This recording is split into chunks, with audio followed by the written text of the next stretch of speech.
এবারে আমরা অন্য আরেকটা বিষয় নিয়ে প্রশ্ন করি, সেটা হলো তওবা করার মাস। এই প্রসঙ্গে দর্শকদের সব প্রশ্ন নিয়ে আলোচনা করতে পারিনি। 1 নম্বর প্রশ্ন, যে আল্লাহর কাছে দোয়া করার সময় তার সাথে দরাদরি করার অনুমতি কি আছে? প্রশ্নটার ব্যাপারে আমাদের আরও বলা হয়েছে, যেমন ধরেন আল্লাহর কাছে কিছু চাইলাম অথবা ক্ষমা চাইলাম, তার বদলে আমার থেকে কিছু একটা নিয়ে যাও, যেমন হতে পারে আমার স্বাস্থ্য। আল্লাহর কাছে দোয়া করার সময় মনে রাখতে হবে যে আল্লাহ সুবহানাহু ওয়া তাআলার দয়া, এটার কোনো সীমা নেই।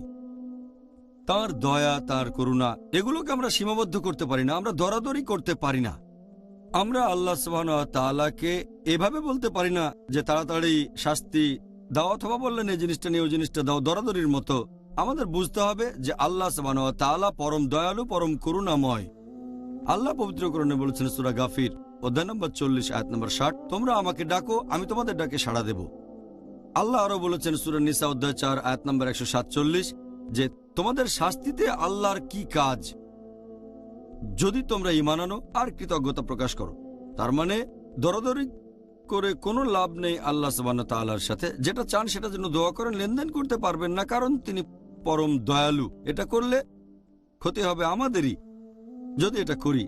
আমার একটা হাদিস মনে পড়ে গেল, সহিহ মুসলিমের খণ্ড নম্বর 4 বুক অব জিকির হাদিস নাম্বার 6501। একবার মুহাম্মদ সাল্লাল্লাহু আলাইহি সাল্লাম একজন মুসলিমের কাছে গেলেন যে অসুস্থ, তাকে দেখতে গেলেন। সেই লোক তখন খুবই দুর্বল, হাদিস বলছে মুরগির বাচ্চার মতো দুর্বল। নবী মুহাম্মদ সাল্লাল্লাহু আলাইহি সাল্লাম তাকে বললেন যে তুমি কি আল্লাহ সুবহানাহু ওয়া তাআলার কাছে কোনো কিছু চেয়েছিলে?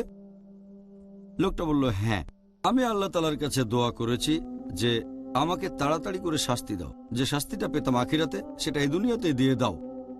তখন আল্লাহর রাসূল বললেন যে আল্লাহ তাআলার দেয়া শাস্তি সহ্য করার ক্ষমতা তোমার নেই, তোমার আসলে বলা উচিত ছিল রব্বানা আতিনা ফিদ দুনিয়া হাসনাতাও ওয়া ফিল আখিরাতি হাসনাতাও ওয়া কিনা আযাবান নার। এই দোয়াটা আগেও বলেছি যে হে প্রতিপালক, আমাদের কল্যাণ দাও এই দুনিয়াতে আর আখিরাতে, আর আমাদের দোজখের আগুন থেকে রক্ষা করো।